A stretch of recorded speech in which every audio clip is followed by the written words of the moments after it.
Hello everyone, welcome back to the channel. In this video we're going to have a look at our banana packaging experiment and see which ones survive the winter best. As you can see, I've already dismantled one of the boxes and I have managed to survive about 4 pseudostems of the Musa Basjoo.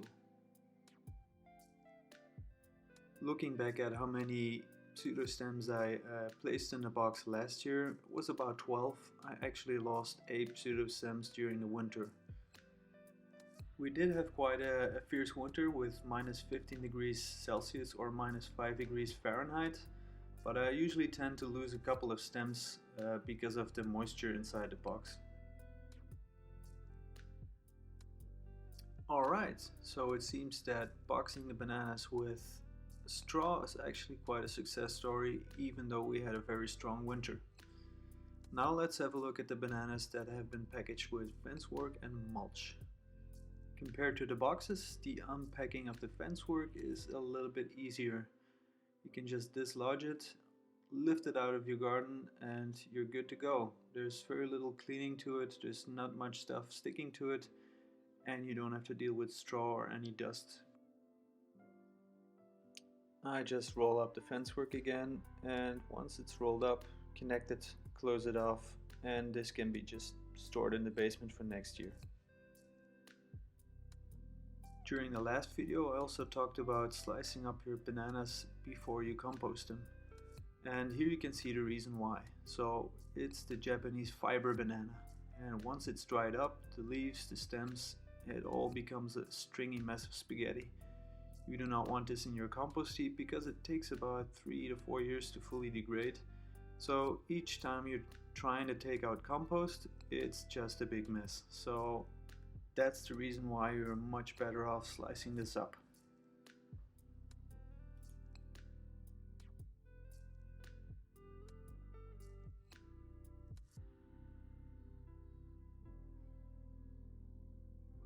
The bananas that survive the winter, they can just take off where they ended up last year.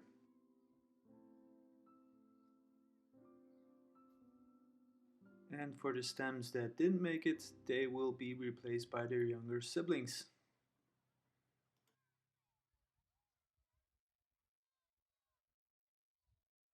Sometimes it appears that they're completely dead, but if you look at this one, right underneath the soil, there's a little bit of the stem left, so I have my hopes up high for this one.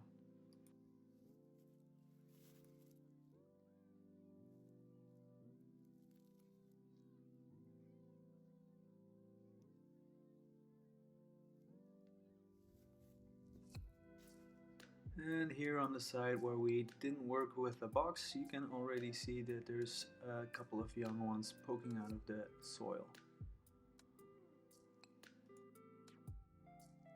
And now, the moment we have all been waiting for, the unboxing of the Musa Glaucum.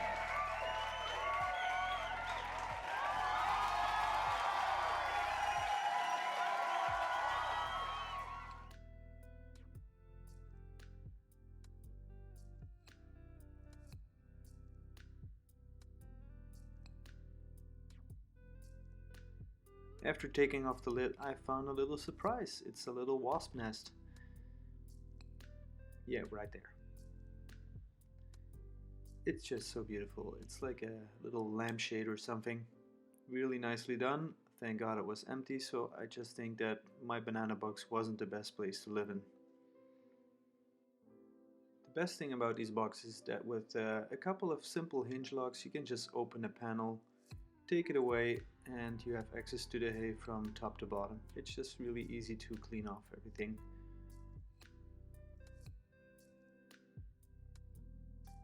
If you are working with straw, I recommend to use a protection mask for your lungs. First of all, the straw is quite dusty, and secondly, there's always fungus inside, and thirdly, there is also rat poo inside. Any straw that has been contaminated with fungus or rat poo can just be discarded in the garden, and this will work as a fertilizer for other plants.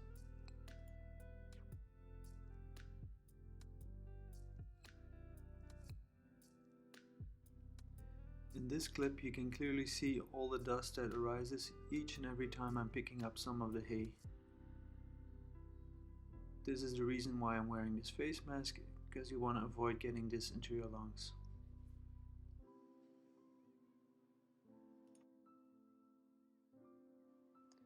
The reason why I'm placing all this hay back into one of these garbage bags is because in the basement I have a storage room, and here I just use all the hay that is still dry and reusable next year once I'm packing the bananas again.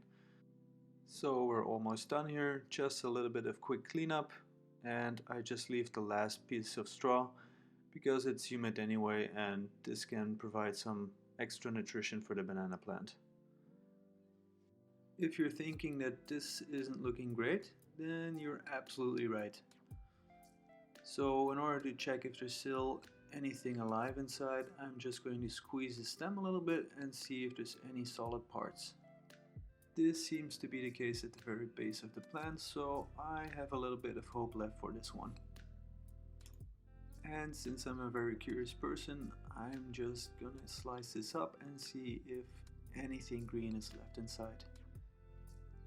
To do this, I'm using this very precise, highly surgical tool.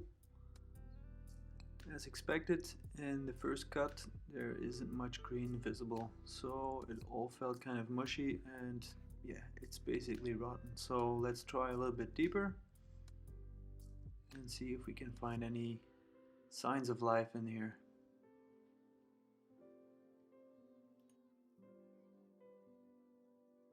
And as you can see, I'm quite frustrated. Just by the looks of this one, I would probably name it Musa Gangrene or something. It just doesn't look very lively. But I'm not ready to give up yet, so I'm just gonna give it some time and see what happens. A few bananas later. So here we are a couple of days later, and it just seems that the banana is descending into the soil. It's a dead one, yeah. There's all kinds of critters crawling around and eating what's left of it, so my hopes for this one are gone. The Musa Basjoo, on the other hand, they are going quite well. I know that the top still looks a little bit sad, but a couple more leaves and it's going to be a very nice bush. Even the young ones are doing quite well. The ones that weren't covered up, they're growing quite rapidly in height, and there's so many of them, so it's going to be great.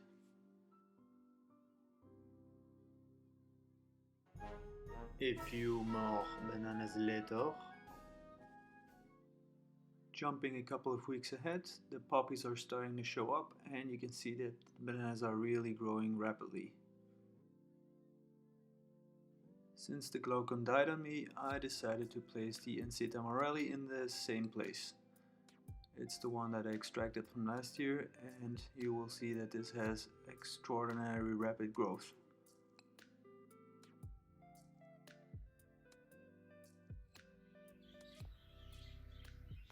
About at the peak of the season, you can see that the red one and the Basjoo, they've grown significantly. I think the right bush is about 1 meter and 80, and the left one is about 4 meters, which is something like a whole shoe store of feet high. And since I managed to survive a couple of pseudo stems, this year the banana has surprised me with 2 flowers. And then you can see the little bananas on the side. A lot more bananas later. So as you can see, if you want to have a very big bush and a chance that you might get some flowering, you want to pack them and make sure that the stems survive the winter. And if you don't care that much and you just want to have an easy job, you can just pack them lightly with a little bit of mulch and you're good to go. Thanks for watching, and catch you guys later in the next video.